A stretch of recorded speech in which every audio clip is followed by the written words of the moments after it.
할렐루야.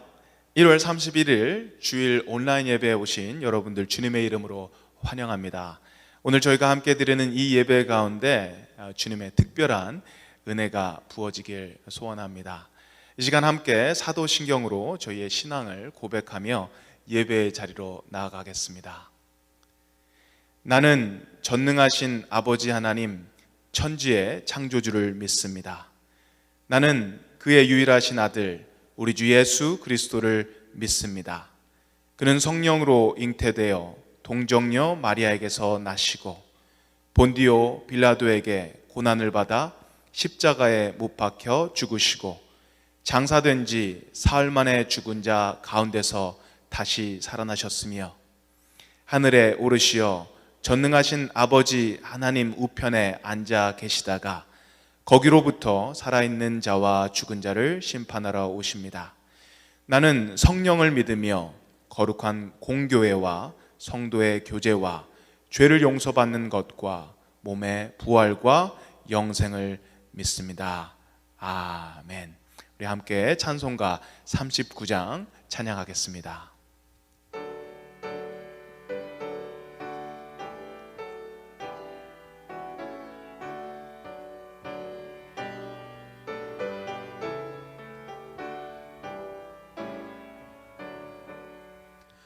주 은혜를 받으려 모인 성도들 주 크신 뜻 깨닫게 하옵소서. 내 고통의 멍에를 다 벗게 되니 날 구속하신 이름 찬양하리. 주 우리를 곁에서 인도하시니 그 거룩한 나라가 이루어지네. 저 마귀와 싸워서 늘 승리하니 큰 영광 주께 돌려 찬양하리. 주 우리의 방패와 창검 되시니 나 승리의 주님을 따릅니다. 큰 환난을 당할 때 늘 도우시니 승전가 높이 불러 찬양하리.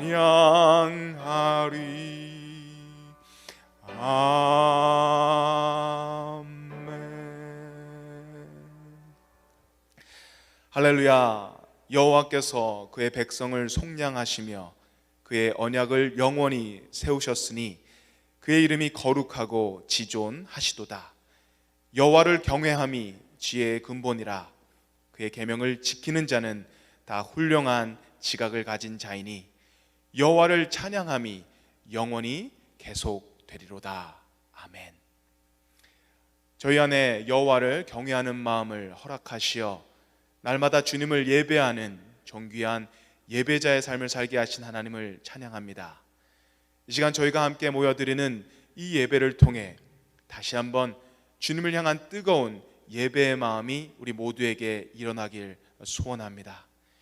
비록 서로를 볼 수 없고 만날 수 없는 조금은 제한되고 조금은 익숙치 않은 예배일 수도 있겠지만 이 시간 저희가 있는 이 자리가 베델의 자리임을 알게 하시고 저희가 있는 이 자리에서 저희의 마음과 정성을 다해 온전히 예배 드릴 때 그 예배에 함께 하시고 그 예배를 기뻐 받으시는 하나님을 기억하게 하시옵소서. 저희 마음을 온전히 여시고 주님 모든 영광 받기를 원합니다. 우리 모두 이 예배에 온전히 집중하며 나갈 수 있는 저희 모두 되게 하여 주시옵소서. 저희를 통해 여호와를 예배하고 찬양함이 끊이지 않게 하시옵소서. 감사드리며 예수 그리스도의 이름으로 기도드립니다. 아멘. 찬송가 242장 함께 찬양하겠습니다.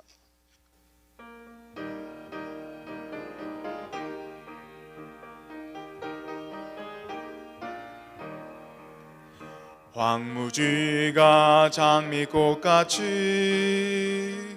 피는 것을 볼 때에 구속함에 노래 부르며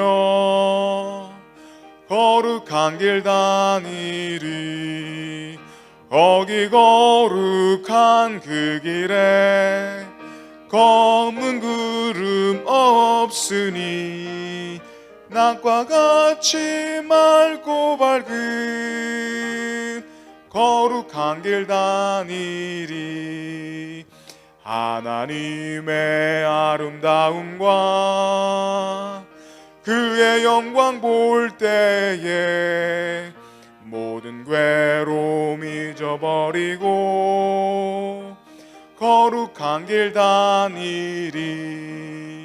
거기 거룩한 그 길에 검은 구름 없으니 낮과 같이 맑고 밝은 거룩한 길 다니리. 마른 땅에 샘물 터지고 사막에 물 흐를 때 기쁨으로 찬송 부르며 거룩한 길 다니리. 거기 거룩한 그 길에 검은 구름 없으니 낮과 같이 맑고 밝은 거룩한 길 다니리. 거기 약한 짐승 없으니 두려울 것 없게 했네. 평안함과 즐거움으로 거룩한 길 다니리.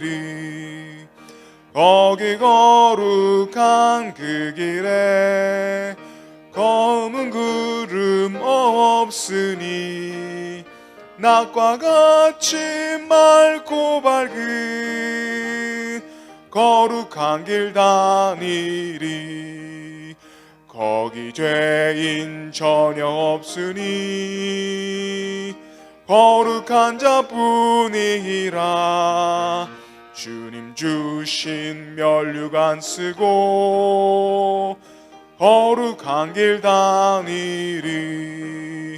거기 거룩한 그 길에 검은 구름 없으니 낮과 같이 맑고 밝은 거룩한 길 다니리.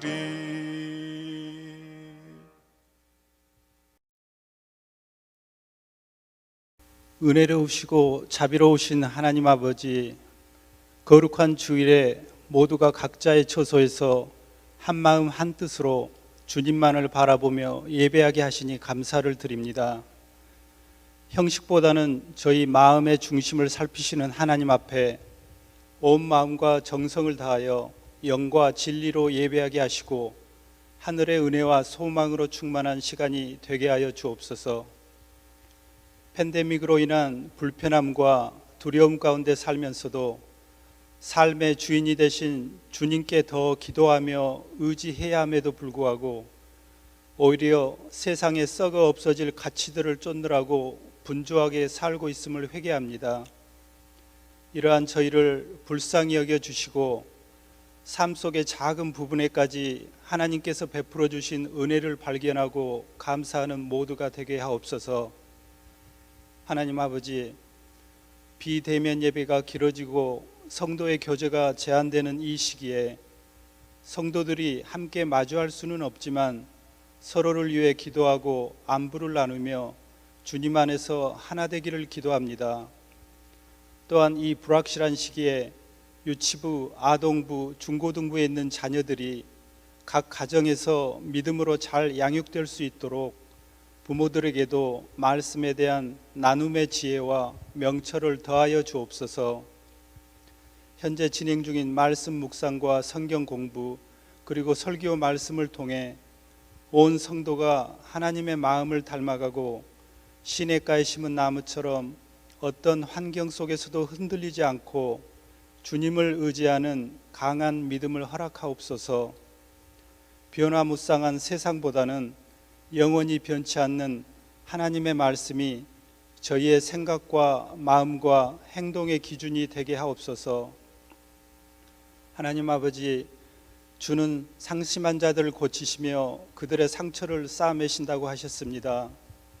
투병 중이거나 코로나 사태로 어려움에 처한 성도들에게 소망과 치료의 빛으로 찾아오셔서 약속의 말씀으로 위로하여 주시고 몸과 마음, 영혼을 강건하게 회복시켜 주옵소서. 척박해진 여건 속에서 주님이 주신 사명을 감당하고 있는 선교사들에게도 의지할 피난처가 되어 주시고 항상 주님의 날개 그늘 아래 보호하여 주옵소서. 오늘 또 이 예배를 위해 보이지 않는 곳에서 섬기는 손길들이 있습니다. 수고를 기억해 주시고 사랑과 헌신을 기쁘게 받아 주옵소서. 전하시는 담임 목사님께 말씀의 지혜와 성령 충만함을 주시고 저희에게는 주님의 영광을 바라볼 수 있는 눈을 열어주시며 말씀을 통해 영혼이 새로워지고 기쁨과 은혜가 넘치며 회복과 치유가 일어나는 복된 시간이 되게 하여 주옵소서. 존귀하신 주 예수 그리스도의 이름으로 기도드립니다. 아멘.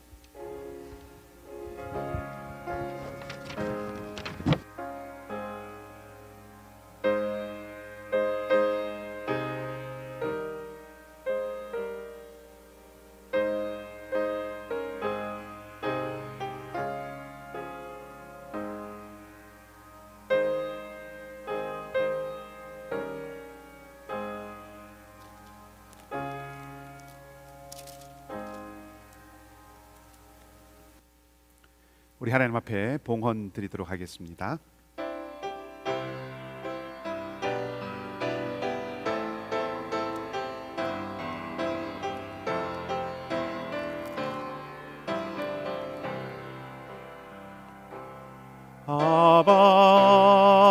아버지 나를 사랑하시니 나의 모든 것 주께 드려요. 아버지 내가 여기 있으니 주님 영광 위하여 써주세요.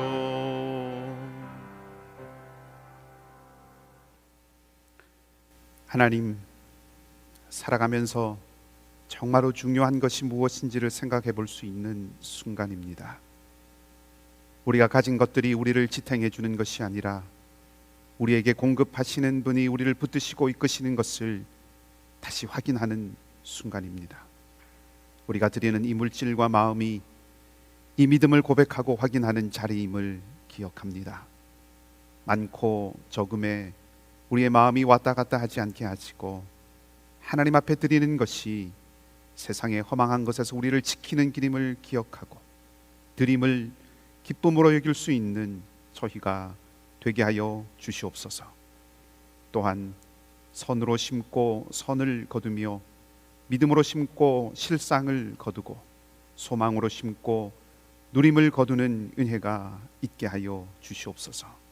드려진 우리의 마음과 물질이 교회와 복음을 위하여 가치 있게 사용되게 하시고 어려운 시기를 지나지만 우리의 손이 움켜진 손이 아니라 펼쳐서 나누고 흔들리는 이들을 붙들어주는 그러한 견고한 손이 되는 것이 은혜이고 은총임을 알고 누릴 수 있는 저희가 되게 하여 주시옵소서. 이 땅과 세상에 배고픈 이들이 있지 않도록 우리의 드림이 또한 나눔이 되게 하여 주시기를 원합니다. 사랑하는 우리 교우들의 삶을 지켜주시고 이른 비와 늦은 비를 내리시는 하나님의 공급하심을 맛보며 살아가게 하여 주시며 날마다 하나님께 대하여 더욱 부유해지는 우리가 되기를 소망하며 필요를 채우시고 선한 길로 인도하시는 좋으신 우리 주님 예수 그리스도의 이름으로 기도하옵나이다. 아멘.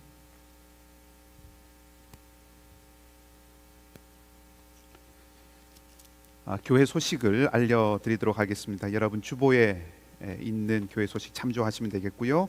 교회 홈페이지에 접속하시면 우리 주보 보실 수 있습니다.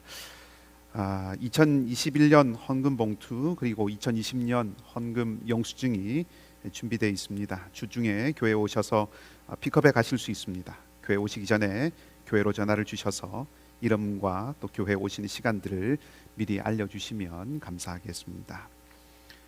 우리 제1기 묵상학교 화요반을 모집합니다.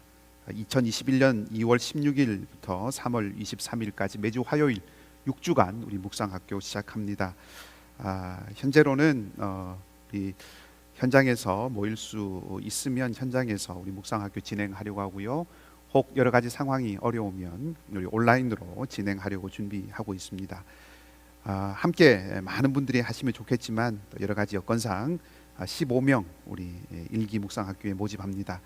혹시 함께 하시고 이를 원하시는 분들은 2월 14일 주일까지 우리 교회 홈페이지를 통해서 신청해 주시면 감사하겠습니다. 우리 상반기 세례 입교 교육을 온라인으로 실시하려고 합니다.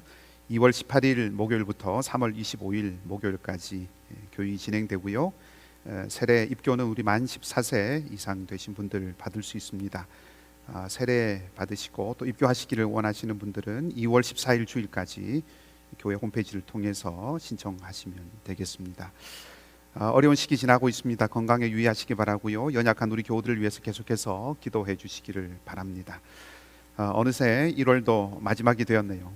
첫 달이 벌써 끝난 것이 아니라 봄이 한 걸음 더 다가왔다고 생각합니다. 어렵고 답답한 시기이지만 그러나 기쁨과 재회의 날이 더 가까이 왔다고 기억하고 또 믿습니다. 우리 김 집사님 기도하신 것처럼 함께 만나지 못하지만 서로 안부 묻고 또 격려하는 그런 시기들 되기를 바라고요. 여러분 날마다 또 말씀과 기도와 찬양으로 영혼의 봄날을 누리며 살아가는 삶들이 될 수 있기를 바랍니다. 이 한 주간도 믿음으로 승리하시기를 바랍니다.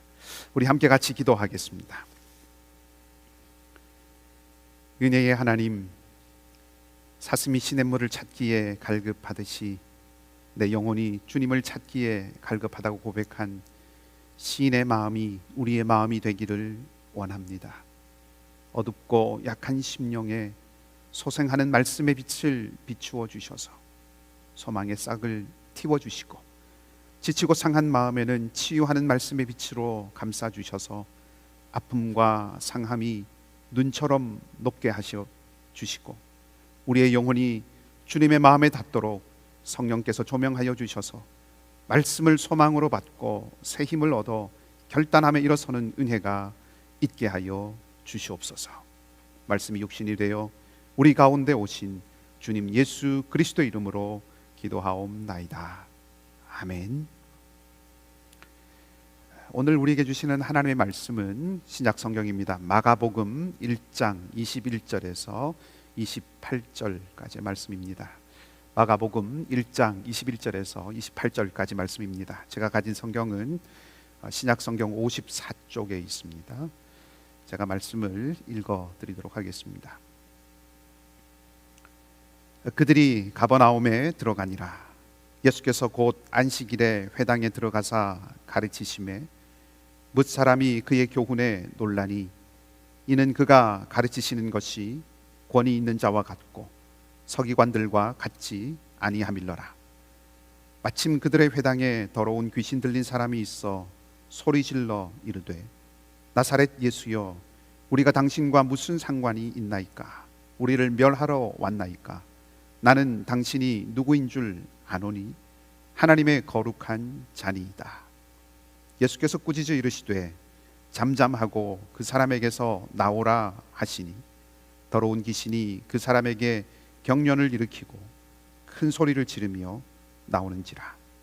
다 놀라 서로 물어 이르되 이는 어찌미냐? 권위 있는 새 교훈이로다. 더러운 귀신들에게 명한즉 순종하는도다 하더라. 예수의 소문이 곧 온 갈릴리 사방에 퍼지더라. 아멘. 할렐루야. 오늘도 좋으신 우리 주님의 평강과 또 은총이 여러분의 삶 가운데 함께 하시기를 주님의 이름으로 축복합니다. 1941년 12월 7일은 일본군 연합 함대가 미국의 하와이의 진주만에 있는 미국 태평양 함대 사령부를 공격한 공습한 날입니다. 그러니까 실질적으로 이 태평양 전쟁이 시작된 날이라고 할 수 있습니다. 이 당시에 일본은 중일 전쟁을 치르고 있는 중이었는데 그 전쟁을 계속 지속할 수 있는 자원을 확보하기를 원했습니다. 그래서 영국이나 프랑스 같은 유럽의 나라들이 유럽 안에서 또 전쟁을 하는 동안 이 동남아에 있는 식민지들에게 조금 느슨해진 그 틈을 타서 동남아 여러 나라들을 일본이 점령을 하려고 했죠. 일본 가까이 있는 그 동남아 여러 나라에 있는 많은 자원들을 일본이 가져와서 그것으로 중일 전쟁을 계속 치르려고 마음을 먹은 겁니다. 사실 미국이나 영국 같은 또 유럽의 열강들은 이 큰 시장인 중국에 진작부터 관심을 많이 갖고 있었습니다. 실제로 상해나 홍콩과 같은 곳은 영국이나 프랑스 또 미국이 엄청난 자본을 들여서 개발한 곳이죠. HSBC 은행 같은 것도 그 당시에 세워진 그 열강의 자본이 함께한 은행입니다. 홍콩 상해 은행입니다. 근데 이 만주를 점령했던 그 일본이 중국과의 전쟁을 통해서 사실상 이제 그 중국을 다 이제 차지하려고 하는 그런 계획을 세우게 되죠. 서구 열강들이 이것을 알게 됩니다. 그래서 미국과 유럽과 같은 이 국제사회가 일본에게 압력을 넣기 시작하는 거죠. 그렇지만 일본은 세계가 이렇게 움직여가는 것을 보면서 일본은 이 세계 경제에 휩쓸리지 않고 자급 경제권을 확보해야겠다라고 이렇게 생각을 합니다. 그래서 그것을 위해서 필요한 것이 중국을 점령하는 것이죠. 그리고 이 중국과의 전쟁을 이어가면서 그 전쟁을 계속하기 위해서는 석유 같은 그런 자원이 필요한데 그것을 얻을 수 있는 곳이 동남아였다는 겁니다. 근데 이제 동남아를 침략하려고 이렇게 보니까 등 뒤에 있는 미국이라는 나라가 위협이 되는 겁니다. 그러니까 미국에 비해서는 전력이 열세인 이 일본이 가지고 있는 아주 난감한 문제였습니다. 그래서 이걸 어떻게 할 것인가 하는 것을 고민을 하죠. 어차피 미국이 일본을 공격하려면 배를 타고 와야 합니다. 만일 배가 없으면 아무리 미국이라고 하는 나라라고 해도 일본을 공격하기가 어렵겠죠. 그래서 일본의 생각은 그랬던 거죠. 진주만에 있는 그 태평양 함대 사령부를 공격해서 그곳을 무기력하게 만들면 그러면 미국이 다시 그것을 재건하고 힘을 기를 때까지 시간을 확보할 수 있고 그 시간 동안에 우리는 동남아를 차지하고 거기서 얻은 자원으로 중국과의 전쟁을 계속 이어갈 수 있고 그렇게 되면 힘을 좀 키웠으니까 미국이 함부로 우리를 침략하거나 혹은 공격하지 못할 것이다. 그런 조건이 되면 미국과 협상을 잘해서 미국이 우리를 공격하지 못하도록 만들어야겠다. 이런 계산을 가지고 고민 끝에 진주만을 이제 습격하게 되는 거죠. 그 진주만 공습이 결과적으로는 미국이 이 태평양 전쟁에 참전하게 되는 그런 계기가 됐지만 말씀드렸던 것처럼 처음에는 오히려 미국을 이 태평양 전쟁에 참여하지 못하도록 끌어들이지 않도록 하기 위해서 감행된 공습이었다는 것입니다. 어떤 면에서 보면 이 앞날을 일본이 계산한 그 앞날을 내다보면서 어떤 메시지를 던지기 위한 그런 상징적인 도발이었다고 생각해 볼 수도 있습니다. 전쟁을 하지 않기 위해서 일으킨 전쟁이었는데 사실상 그것이 큰 전쟁의 서막 개막전과 같이 되어 버렸다 하는 거죠. 사실 오늘 우리가 읽은 이 본문의 말씀도 어떤 면에서 보면 그런 개막전입니다.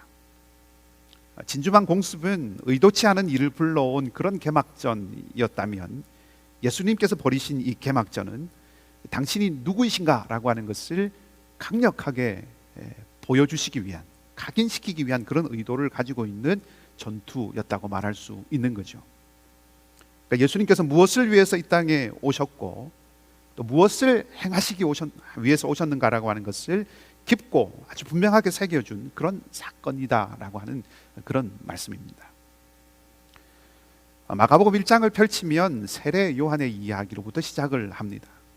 광야에서 세례 요한이 누군가가 올 것을 알고 그것을 이제 그분을 기다리면서 길을 닫고 준비하고 있죠.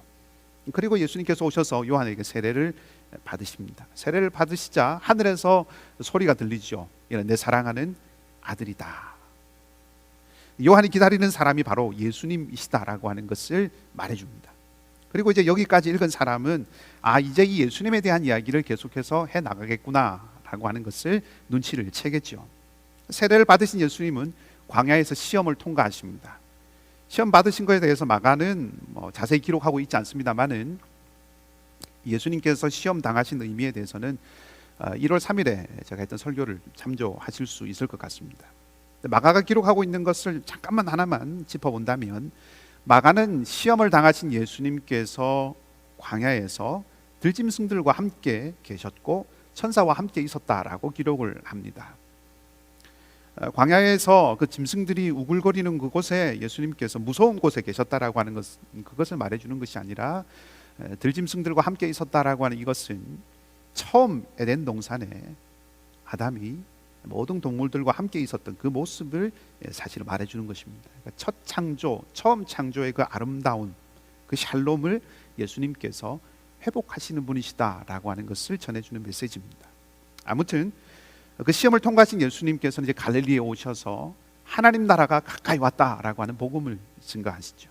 그리고 이제 그 일을 함께 하실, 복음을 증거하고 하나님 나라를 알리실 그 일을 함께 하실 제자들을 부르십니다.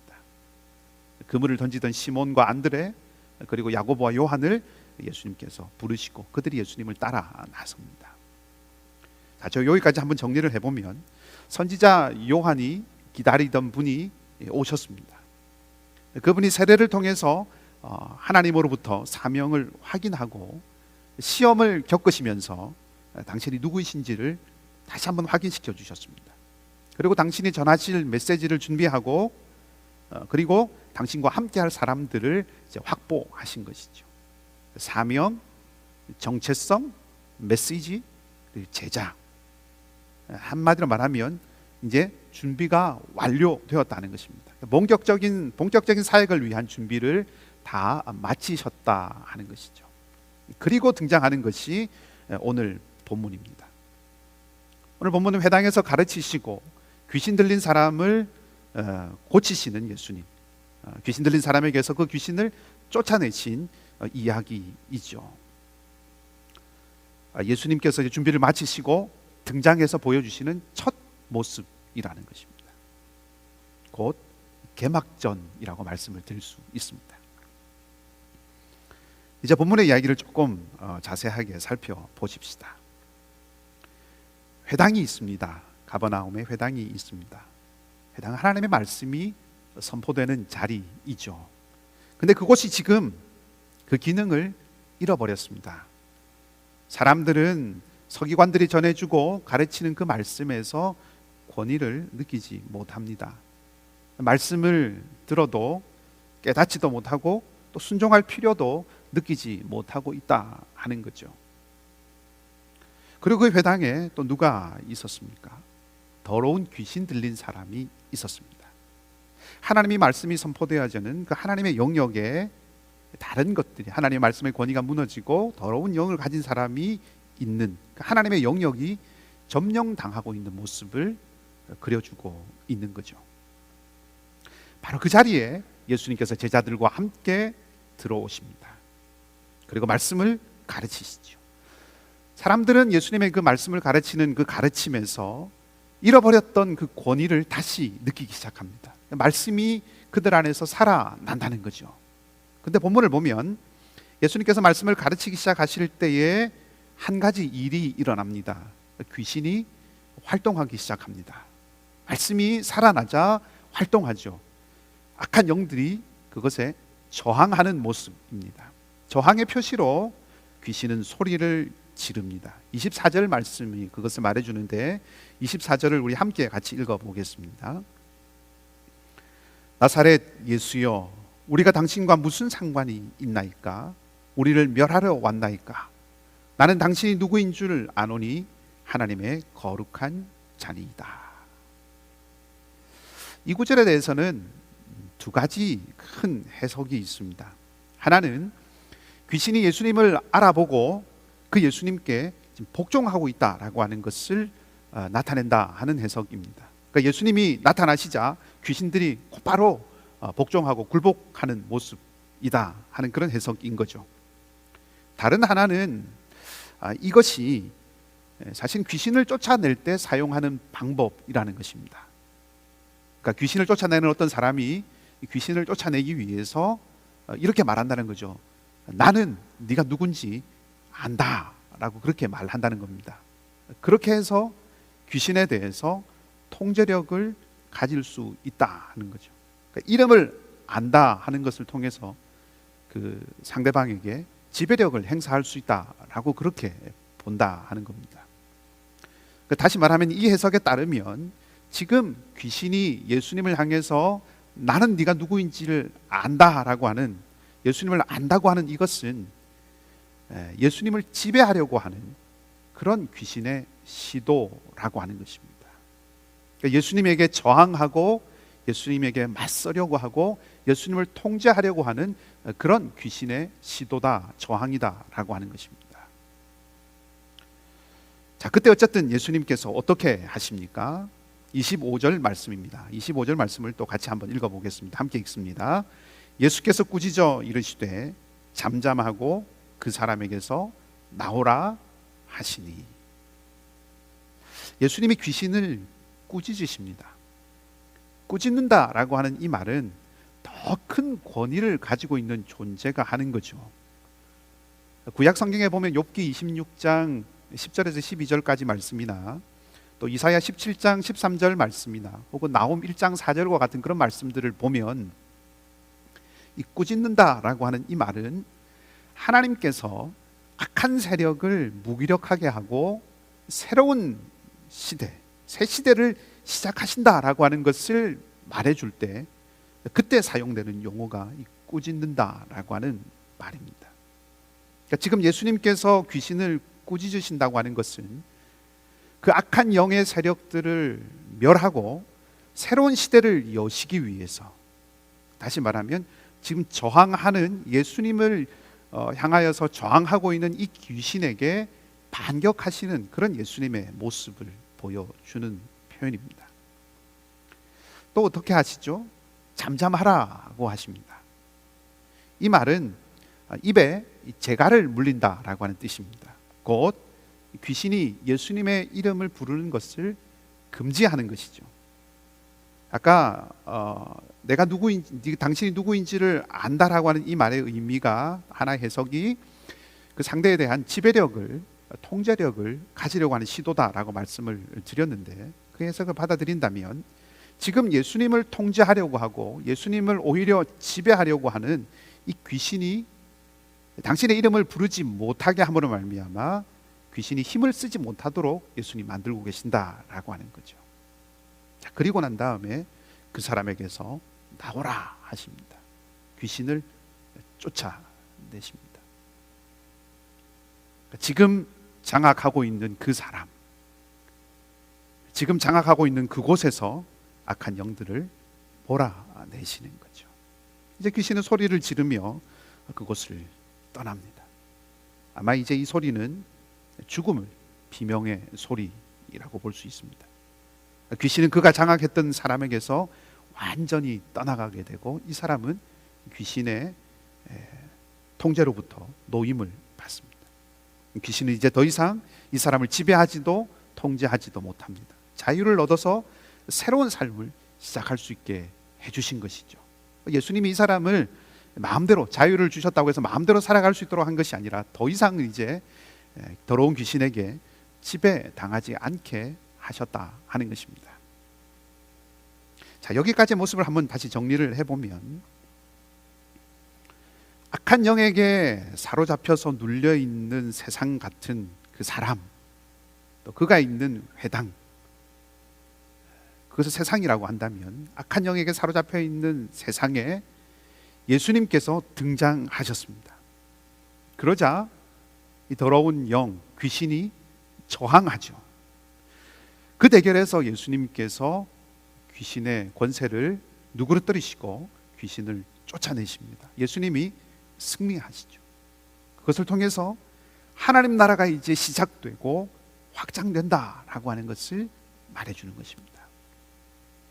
그러니까 다시 말하면 이 일은, 오늘 회당에서 귀신 들린 사람을 고치신 이 일은 단순히 귀신에 들린 한 사람을 고치는 이야기가 아니라 예수님이 등장하심으로, 예수님께서 나타나심으로 말미암아서 사단과 죄와 죽음이 지배하는 이 세상이 이제는 가고 하나님이 다스리시는 그 새로운 세상이 왔다라고 하는 것을 알려주는 상징적인 전쟁과 같은 것입니다. 자, 이 전투에서, 이 전쟁에서 예수님께서 무엇을 하셨습니까? 예수님은 귀신을 꾸짖으시고 귀신이 당신의 이름을 부르는 것을 금지하셨습니다.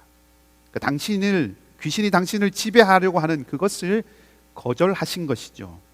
그러니까 누가 더 큰 권위를 가지고 있는가라고 하는 것을 보여주신 것입니다. 그리고 귀신을 쫓아내셔서 그 사람이 귀신의 지배를 더 이상 이제 받지 않도록 해주셨습니다. 새로운 삶을 살도록 회복시켜 주신 거죠. 자, 여러분, 이것은 예수님께서 우리를 위해서 행하신 일이기도 합니다.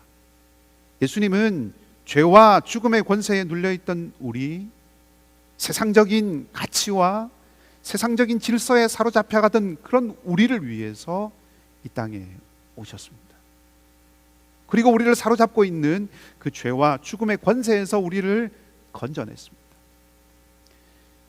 예수님은 누가 진정한 통치자인가라고 하는 것을 보여주셨고, 그래서 우리가 거짓 통치자에게 속지 않도록 진리를 드러내 보여주신 것입니다. 그래서 우리가 더 이상 악하고 더러운 영이 지배하는 그 세상적인 삶이 아닌 새로운 하나님 나라의 삶을 살도록 해주신 것입니다. 27절 말씀을 보니 예수님께서 말씀을 가르치시고 귀신을 쫓아내자 사람들이 이것을 새로운 교훈이다라고 그렇게 말합니다. 새 교훈이 무엇입니까? 새롭게 따라야 할 새로운 삶의 방식이다라고 하는 뜻이죠. 우리는 이 세상의 가치와 죄와 죽음을 가져오는 그 사단의 지배 아래 살 그런 사람들, 그런 존재들 아니라는 말씀입니다.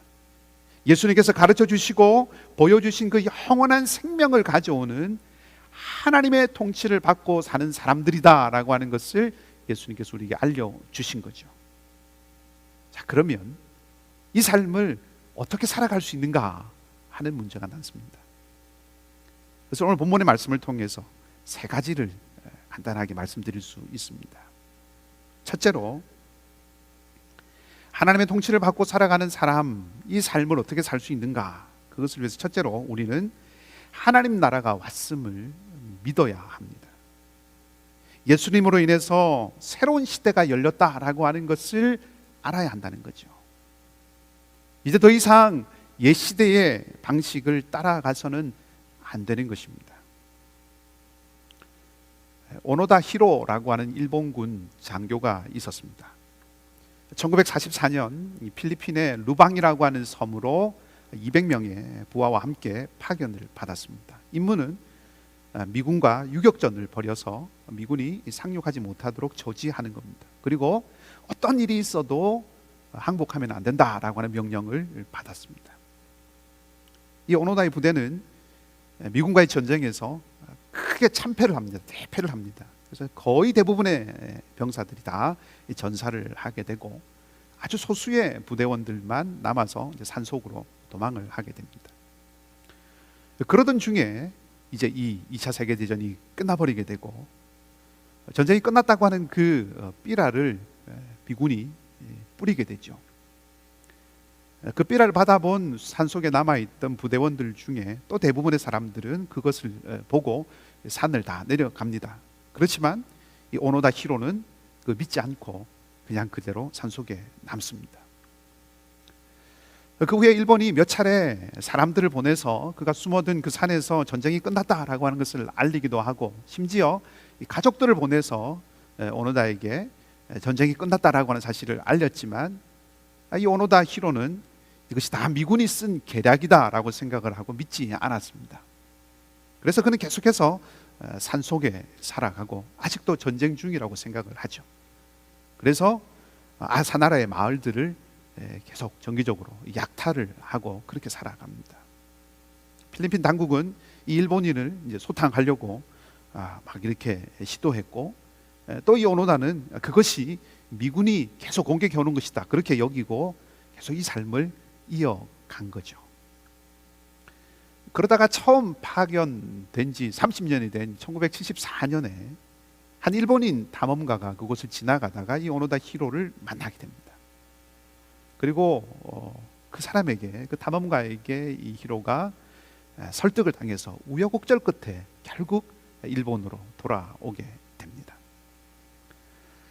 그러나 전쟁이 끝났다는 것을 잘 믿지 못했던 그가 이 바뀐 세상에 적응하지 못하고 결국 그 다음 해에 브라질로 이민을 가버리고 맙니다.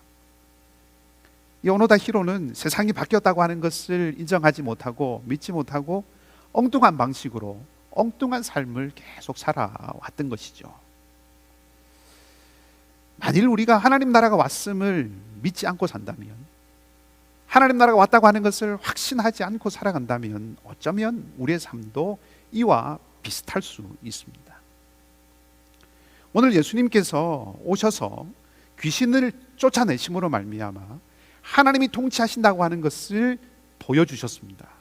예수님의 등장과 함께 하나님 나라가 시작되었다, 하나님 나라가 왔다라고 하는 것을 선언해 주신 것이죠. 그리고 십자가와 부활을 통해서 완전한 그 하나님의 승리를 분명하게 보여주셨습니다.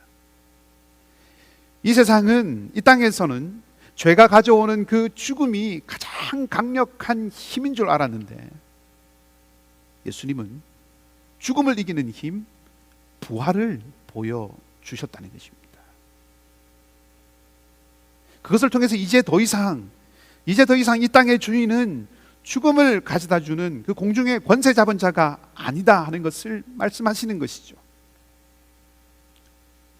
이 세상은 힘 있는 나라들의 영향력으로 움직여가는 것 아닙니다. 역사는 정치력이나 경제력이 움직여가는 것 아닙니다. 정치적인 힘이나 경제적인 힘을 가지고 있는 그런 사람들, 그런 나라들이 세상을 움직이고 다스리는 그런 최종 권위를 갖고 있는 통치자들 아닙니다. 온 세상에 오직 하나님만이 유일한 통치자이십니다. 이 온 세상은 하나님의 소유이고 우리의 역사는 하나님이 주관자이십니다. 이것을 분명하게 믿어야 합니다. 이 하나님 나라가 왔다라고 하는 이 믿음이 우리가 참된 삶을 살아가는 첫 발걸음이라는 것입니다.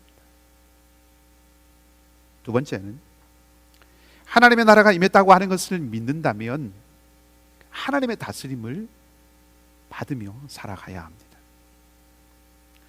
오늘 예수님은 귀신이 자신의 이름을 부르는 것을 허락하지 않으셨습니다.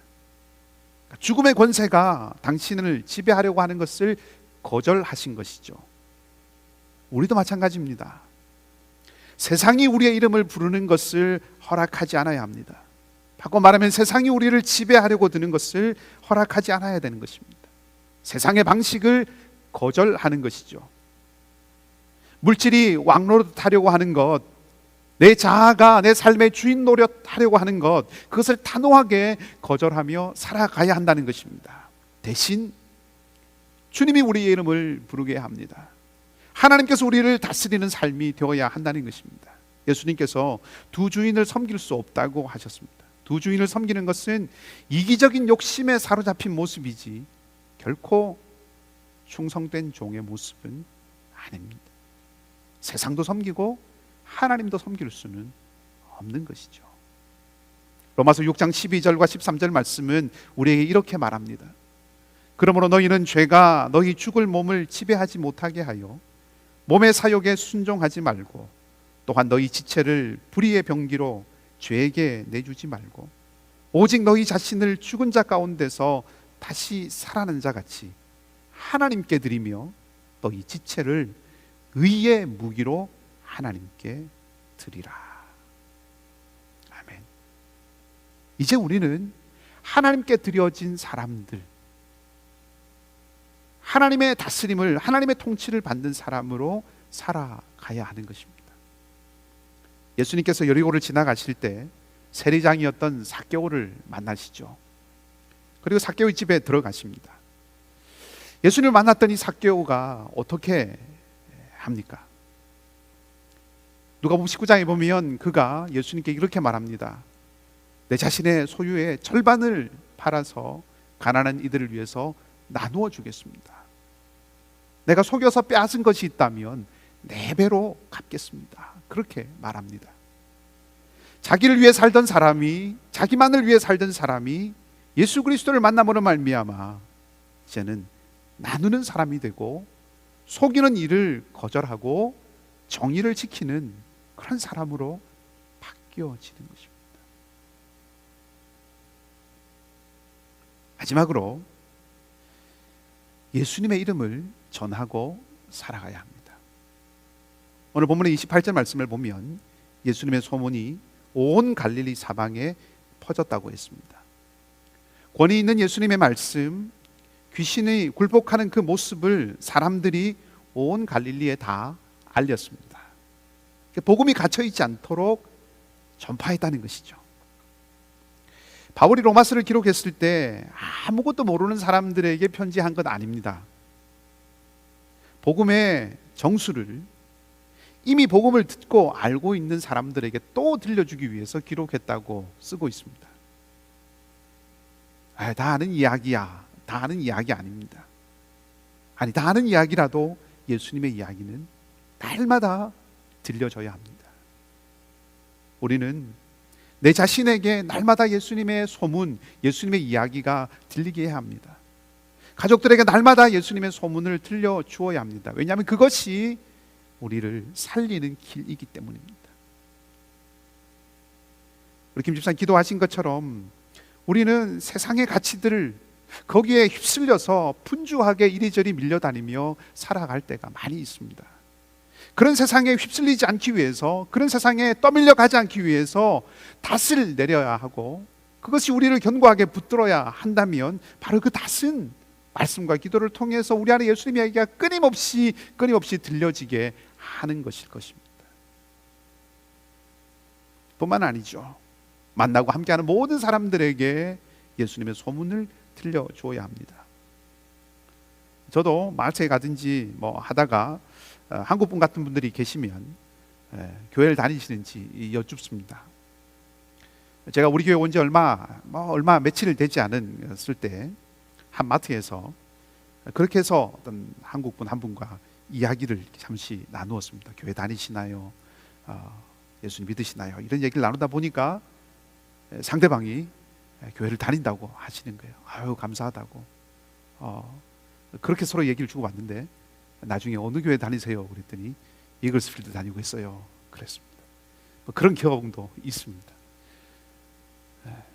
직장에서든 비즈니스든 이웃에게 복음을 전할 수 있는 기회를 열어달라고 날마다 기도해야 합니다. 바울은 골로새 교회에 전도의 문을 열어달라고, 그렇게 중보해달라고 부탁을 했습니다.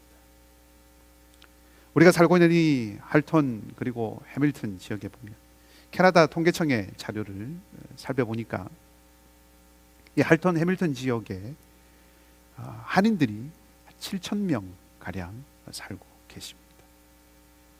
그리고 한인들 외에도 많은 이민자들과 소수민족들이 있습니다. 특별히 할턴 지역에는 파키스탄과 인도 북부에서 오신 분들, 그런 분들, 우르어를 쓰시는 분들이 많이 있고, 또 만다린을 쓰는 사람들, 아랍어를 쓰는 분들도 많이 있습니다. 이 가운데는 복음을 알지 못하는 사람들이 분명히 있겠죠. 많겠죠. 우리가 예수 그리스도의 이름을 전해줘야 하는, 아니 하나님 나라의 삶을 전해줘야 하는 사람들입니다. 우리는 무엇보다 이 일을 위해서 복음을 전하는 제자의 삶을 살도록 부름받았다는 것을 기억해야 합니다. 말씀을 정리하겠습니다. 여러분, 미운 오리 새끼라고 하는 동화를 아시죠? 미운 오리 새끼는 상처 입고 비틀거리고 또 휘청거리고 휘둘리고 그렇게 살아가야 하는 그런 오리가 아니었습니다. 하늘을 더 높이 날아가는 새였죠. 자기가 누구인지 모르기 때문에 오리가 아닌데 오리처럼 살아가려고 합니다. 맞지 않는 것을 하려고 하니까 힘들고, 자기도 오리라고 생각하고 다른 오리들도 자기를 오리라고 생각하니까 업신여기기도 하고 놀림도 당하고, 그래서 결국 미운 오리가 되고 맙니다. 삶의 방식이 다른데 그것을 모르니 상처와 낭패감밖에 남지 않는 것이죠. 자유를 얻고 자기답게 살아가는 길은 딱 한 가지입니다. 하늘을 높이 나르는 새라고 하는 그 정체성을 이 오리가 빨리 깨닫는 것이죠. 그리고 그것에 맞게 살아가는 것입니다. 오늘 우리도 동일하고 마찬가지입니다. 오늘 우리는 이 세상에 하나님 나라가 왔음을 선언하신 그 예수님을 만났습니다. 그리고 그 예수님은 귀신이 당신의 이름을 부르지 못하게 하시고 그의 지배권을, 세상이 자기를 지배하려고 하는 것을 단호하게 거절하셨습니다. 그리고 우리에게 도전하십니다.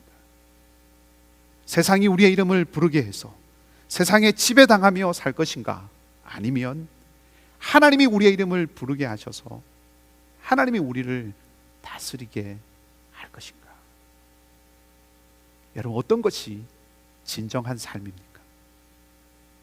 하나님 나라가 왔음을 알고 하나님 나라가 왔음을 믿고 하나님의 다스림을 받고 하나님 나라의 방식을 따라 살아가고, 그리고 예수 그리스도를 증거하며 살아가는 제자의 삶을 살아가는, 그것이 우리를 부르신 부르심, 그것이 우리에게 주어진 참된 삶의 길입니다. 하나님 나라가 왔음을 믿고 하나님의 다스림을 받고 하나님 나라의 방식을 따라 살아가고 예수 그리스도를 증거하며 살아가는 그 제자의 삶을 살아가는 믿음의 승리자인 우리가 되기를 주님의 이름으로 축복합니다. 함께 기도하겠습니다. 하나님, 세상에는 우리의 주인 노릇하려고 다가오는 것들이 많이 있습니다. 그리고 많은 세상의 사람들은 그 길이 옳은 줄 알고 따라갑니다. 그러나 주님, 분명히 알기를 원합니다. 우리 삶의 참 주인 오직 하나님 한 분이심을 기억하게 하시고, 이 땅에 하나님의 나라가 이미 임하였고 마침내 그 나라가 완성될 것을 믿고 오직 하나님의 통치 아래 살아가는 삶이 되게 하여 주시옵소서. 내게 날마다 복음이 들려지게 하시고 내가 날마다 기회의 문이 열릴 때마다 복음의 전파자로 살아가게 하여 주시옵소서. 하나님, 팬데믹의 어려운 시절이지만 우리를 붙드시고 지키심에 감사를 드립니다. 어려움이 더 큰 어려움이 되어서 우리를 흔들고 무너지게 하지 않도록 주님께서 곁에서 힘을 주시고 동행하여 주시옵소서. 병약한 우리 교우들, 삶의 고달픔이 있는 교우들을 지키시고 인도해 주셔서 회복해 하시는 주님의 은혜를 보기를 원합니다. 특별히 우리 병원에 있는 정영선 집사님, 박영만 집사님과 또 수술 후에 회복 중에 있는 교우들을 지켜주셔서 주님의 은혜를 보게 하여 주시고 속히 강건함을 입게 하여 주시옵소서. 한 주간의 삶을 또한 주님께 맡겨드립니다. 주님 동행하여 주시고 또 제자된 우리의 삶 온전하게 살아가도록 힘 내려 주시옵소서. 감사를 드리며 우리 주님 예수 그리스도의 이름으로 기도하옵나이다. 아멘. 우리 다 같이 마지막 결단 찬양 360장 함께 같이 부르겠습니다.